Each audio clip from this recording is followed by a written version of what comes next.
মালাকুল মউত যখন আসছিলেন, মালাকুল মউতের কথা আপনাদেরকে আমি শোনায় দিতেছি।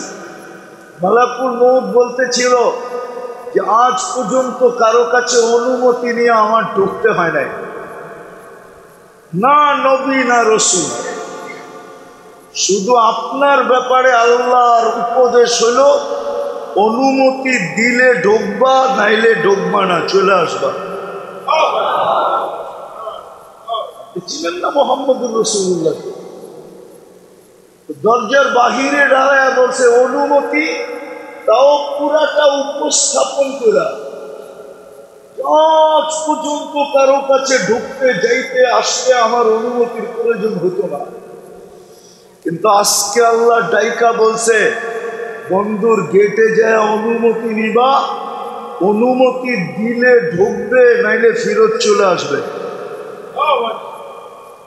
বলছে দুইটাই কাজ শুরু করবে না, বন্ধুকে আবার জিজ্ঞাসা করবে তুমি হাত রাখবে, বন্ধু আমার কাছে আসতে চায় না, যদি না চায় তাহলে ফিরা চলে আসবে, আর বন্ধু যদি বলে তাহলে বুকে হাত রাখবে, নাইলে রাখবে না।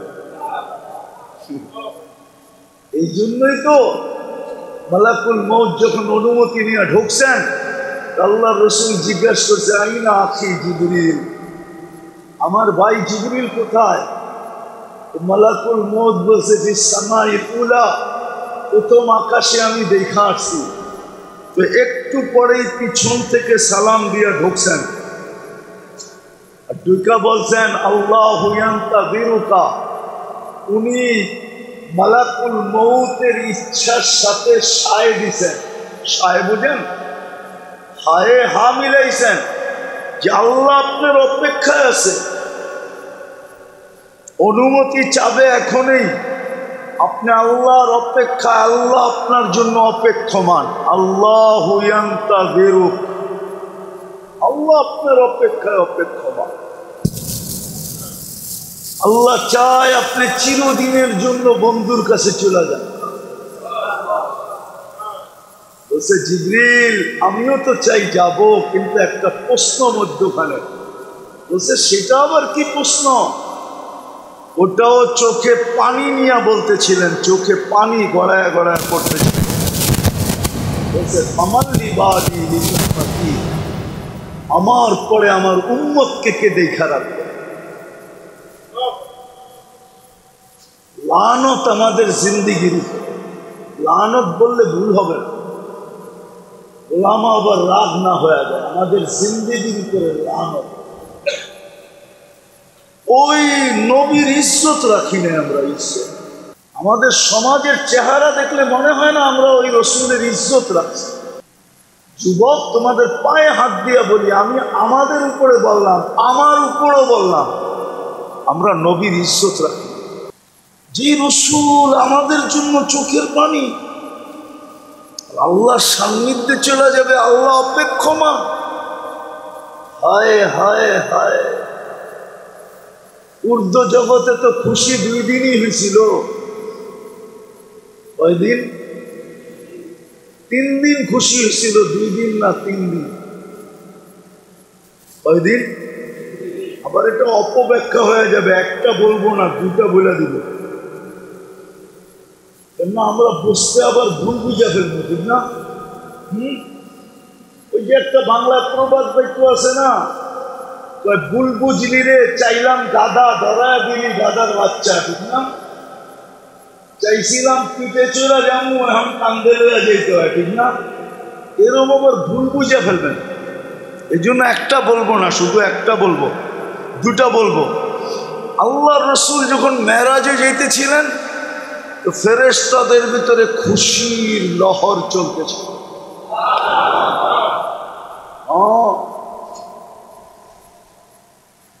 কেননা সব আকাশ অতিক্রম করে গেছেন, ঠিক না? ঘুরতে ঘুরতে দেখতে দেখতে গেছেন, ঠিক না? ফেরেশতারা ওই দিন দেখছে আল্লাহর বন্ধুকে। প্রথম আকাশের ফেরেশতা, দ্বিতীয়, তৃতীয়, চতুর্থ, পঞ্চম, ষষ্ঠ, সপ্তম, না দেখে নাই? না হুজুর মনে হয় মানে না, দেখছে না? দেখে নাই? সমস্ত আকাশের ফেরেশতারা দেখছে আল্লাহর বন্ধুকে। কানাঘুষা চলতেছিল, খুশির লহর চলতেছিল, বন্ধু যাইতেছে বন্ধুর কাছে। আর দ্বিতীয় খুশি, যেদিন চিরদিনের জন্য চলে যেতেছিলেন, তো ফেরেশতারা বলতেছিল ইয়াসিলুল হাবিব ইলাল হাবিব, আজকে বন্ধু চিরদিনের জন্য বন্ধুর কাছে চলে আসবে। চিরদিনের কাছে বন্ধুর কাছে চলে আসবে। ওই রসুল আমাদের জন্য চোখের পানি ঝরাইতেছেন, আমার পরে কে দেখা রাখবে। আজকে উম্মতের কোনো কিছুই এই কথা বোঝায় না যে আমরা ওনার ইজ্জত রাখছি। 23 বছর তো কাঁদতে কাঁদতেই গেলেন, আরশে জয়াপুর তো আমাদেরকে বললেন, আপনি আরশ পড়েন নাই? হ্যাঁ, আরশ সম্বন্ধে জ্ঞান ওলামারা রাগ না হয়ে যায়, অনেক ওলামারই নেই। আপনি পড়েন নাই যে আরশের জগৎটা কি, নিচের জগৎটা কি? আপনি বলবেন এটা কি পাওয়া যায়? হ্যাঁ আছে, কিতাবে আছে, বুঝতে হবে অনেক। ওই জগতে একটা তুলনা দিলে বোঝা যাবে। মুসা আলাইহিস সালাম বনি ইসরাইল আল্লাহকে দেখতে চাইছে, ঠিক না? কোরআনে আছে না? দেখতে চাইছে, ঠিক না? আল্লাহ শর্ত দিছে, ইনিস্তাকাররা মাকানাহু, পাহাড় যদি স্থির থাকে তো আমাকে দেখতে পারবে, আর যদি স্থির না থাকে তাইলে দেখতেও পারবে না, শুনতেও পারবে না। ফালাম্মা তাজাল্লা লিল জাবাল, আল্লাহ যখন নিজেকে দেখানোর জন্য পাহাড়ের উপরে তাজাল্লি দিছেন, হায় হায়, খাররা মুসা সাইকা। 20 জন যারা সাথে ছিল এরা তো মরেই গেছে, আর মুসা আলাইহিস সালাম বহু দূরে যা পড়ছে। 40 দিন বেহুশের মতো ছিল। কতদিন? কত? তাজাল্লি কোত্থেকে দিছেন? আল্লাহ কোত্থেকে দিছেন? আরশ কই? নরসিংদী স্টেশনে, ঠিক না? কোন জায়গায়? ফাওকা সামাই সামাওয়াত, সব আকাশের উপরে, ঠিক না? উপরে বললেই তো আদাত উপরে তো না, ওটা খোলারও সময় নেই আমার কাছে, খোলা যায় যে কত উপরে। 70,000 পর্দার ওই পার থেকে পর্দা সরায় না, পর্দা রাইখা পর্দার ওই পার থেকে তাজাল্লি দিছেন। 40 দিন বেহুশের মতো ছিলেন, অথচ বন্ধু কাবা কাউসাইনে সুম্মা দানা দানা দানা দানা দানা দানা ফাতাদাল্লা ফাকাবা কাউসাইনি আও আদনা। সমস্ত পর্দা সরে গেছে, আরশের উপরে উঠে গেছে, নূরের জগৎ নৈকট্য লাভ করতে করতে করতে করতে করতে কাবা কাউসাইনি আও আদনা। হারায় যাওয়ার কথা ছিল, কিন্তু হারান নাই। আত্তাহিয়াতু বলতে দেরি, আত্তাহিয়াতু, তারপরে তারপরে তারপরে তিনটা বলতে দেরি। আল্লাহ সালাম দিতে দেরি করেন না, আসসালামু আলাইকা আইয়ুহান নবী ওয়া রাহমাতুল্লাহি ওয়া বারাকাতুহু, ডাইরেক্ট সালাম দিতেছে। এর আগেও সালাম দিছেন, কিন্তু জিবরিল আলাইহিস সালামের মাধ্যমে। আজকে ডাইরেক্ট চলতেছে, ডাইরেক্ট, জিবরিল নাই মধ্যখানে। হারায় যাওয়ার কথা ছিল, কিন্তু আল্লাহ সালাম দিতে দেরি, চিৎকার দিয়ে উঠতে দেরি করেন না, আমাকে সালাম, আমার উম্মত কই, আমার উম্মতকে দিলেন না। ওলামা বলো ওয়ালা ইবাদিল্লাহিস সালিহিন, এটা কে বলছিল? আত্তাহিয়াতু, এটা তো আমাদের নবী বলছিলেন। আত্তাহিয়াতু লিল্লাহি ওয়াসসালাওয়াতু ওয়াত-তাইয়্যিবাতু, এটা তো আমাদের নবীজি বলছিলেন। কিন্তু আল্লাহ তো নবীজিকে ডাইরেক্ট সালাম দিয়েছেন, আসসালামু আলাইকা আইয়ুহান নাবিয়্যু ওয়া রাহমাতুল্লাহি ওয়া বারাকাতুহু। আমাদেরকে তো আল্লাহ দেন নাই, আমাদেরকে তো দিছেন। হায় হায়, ওই সময় তো চিৎকার দিয়ে বলছেন আমারে দিলেন উম্মত। সে উম্মতের চেহারা দেখেন, আমি কেন বলবো না লানত আমাদের জিন্দেগির উপরে। যে রসুল আরশে যে আমাদেরকে বলেন নাই, আজকে যুবকের চুলের স্টাইল দেখেন, ওরা তো সব চুল কাটে নেটের থেকে নিয়ে, ওদের সমস্ত চুলের ডিজাইন নেটের। ওরা রায়পুরেও চুল কাটে 50 টাকার চুল 500 টাকা দিয়ে কাটে, জিজ্ঞেস করেন।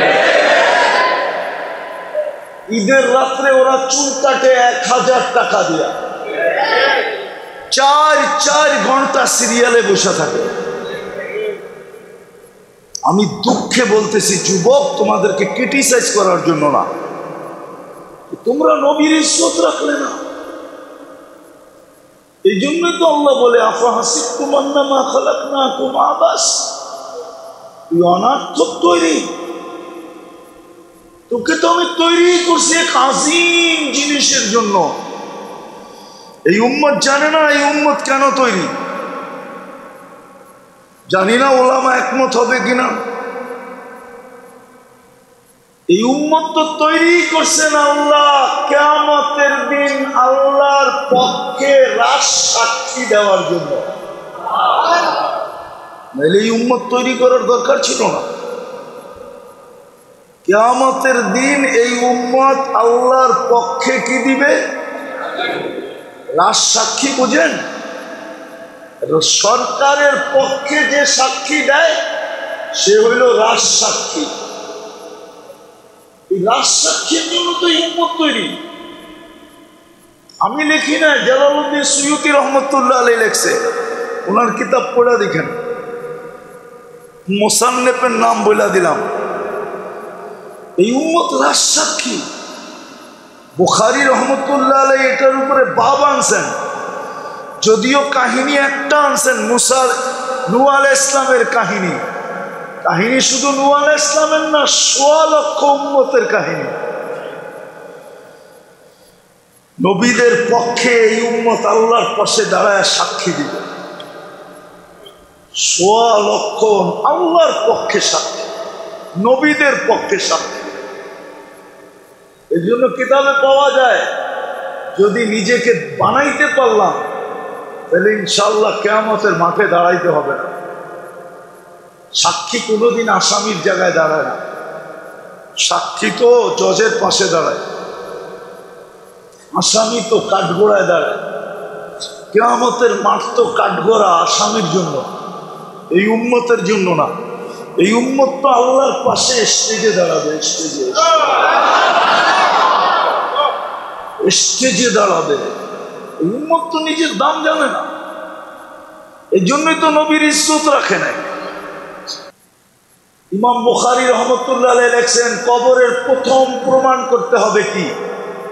প্রথম রব প্রমাণ করতে হবে না, প্রথম দিন প্রমাণ করতে হবে না, প্রথম প্রমাণ করতে হবে আপনি মুহাম্মদুর রাসূলুল্লাহ রঙে কতটুকু রঙিন ছিলেন। মনে হয় মানতে রাজি না। আমি কিতাব বলে দিতেছি, আমি কিতাব বলে দিতেছি। কিতাবুল জানায়েজ ইমাম বুখারী রহমতুল্লাহ আলাইহি ৫ম পারায় আছে। ওটার ভিতরে বাব আনছেন উনি, মুস্তাকিল বাব, যে দাফনকারীরা যখন দাফন সম্পূর্ণ করে ফিরতে থাকে তখন মুর্দা এদের ফিরার জুতার আওয়াজ পায়। তখনই দুই ফেরেশতা আসে, আয়েশা মুর্দাকে প্রথম জিজ্ঞাসা করে, মা কুনতা তাকুলু ফি হাদার রাজুলি মুহাম্মাদিন সাল্লাল্লাহু আলাইহি ওয়াসাল্লাম, তুমি মুহাম্মদুর রাসূলুল্লাহর রঙে কতটুকু রঙিন ছিল আগে এটা প্রমাণ করো। প্রথম আল্লাহ প্রমাণ করো না, প্রথম দিন প্রমাণ করো না। আপনি আল্লাহ চিনছেন কাকে দিয়া? আরে কাকে দিয়ে আল্লাহ চিনছেন? কাকে দিয়ে আল্লাহ চিনছেন? কাকে দিয়া? জোরে বলেন না। মুহাম্মদুর রাসূলুল্লাহ দিয়ে আপনি আল্লাহ চিনছেন। আপনি দিন চিনছেন কাকে দিয়া? নাহলে তো আপনি আল্লাহও চিনতেন না, দিনও চিনতেন না। ভালো মতে বুঝি, ভালো মতে। আজকে মুসলমানের দুরবস্থা এই জন্যই, আল্লাহ নিজের নাফরমানিতে এত নারাজ হন না। হ্যাঁ, আমার কাছে প্রমাণ আছে, জানি না রায়পুর মুসলিমদের ওলামা মানবে কিনা, দিব প্রমাণ। 360টা আল্লাহর ঘরের উপরে মূর্তি ছিল, আল্লাহ নারাজ হন নাই, এত নারাজ হন নাই। আল্লাহর ঘরের তওয়াফ উলঙ্গ করা হতো, আল্লাহ এত নারাজ হন নাই, না করা হতো না। হ্যাঁ, সত্য তো। আবার আল্লাহর ঘরের চত্বরে বৈশা, চত্বর ছিলেন তো, বারিন্দা ছিলেন তো, বারিন্দায় বৈশা 360-এর পূজা করা হতো। আল্লাহ এত নারাজ হন নাই। শুধু বন্ধুকে তাব্বান লাকা বলতে দেরি, জিবরিল সূরায়ে তাব্বাত ইয়াদা দৌড়ায় নিয়ে আসতে দেরি করে। উঠান সাড়ে নজর, তাব্বান লাকা বলতে দেরি। আবু লাহাব আঙ্গুল উঠায় বলছিল, তাব্বান লাকা সাইরাল ইয়াউম, বলতে দেরি। আল্লাহ বলে, বহুত হয়ে গেছে, আমার ঘরে 360টা মূর্তি সয়া নিছি, উলঙ্গ তওয়াফ সয়া নিছি, আমার চত্বরে বইয়া গায়রুল্লাহর ইবাদত সয়া নিছি, মূর্তির ইবাদত সয়া নিছি, কিন্তু আমার বন্ধুর উপরে আঙ্গুল, এটা সইব না। আমার বন্ধুর উপরে আঙ্গুল কিয়ামত পর্যন্ত আল্লাহ শিক্ষা দিয়েছিল। আজকে মুসলমানের দুরবস্থা এই জন্য, আল্লাহর নাফরমানির কারণে দুরবস্থা না, মুহাম্মদুর রাসূলুল্লাহর ইজ্জত না রাখার কারণে আমাদের এই দুরবস্থা। আমরা মুহাম্মদুর রাসূলুল্লাহর চোখের পানির ইজ্জত রাখি, দাম দেই নাই। ওনার পেটের পাথরের দাম দেই নাই। রায়পুরের মানুষ, উনি পেটে পাথর বাঁধছেন, ওটার দাম আমরা দেই নাই।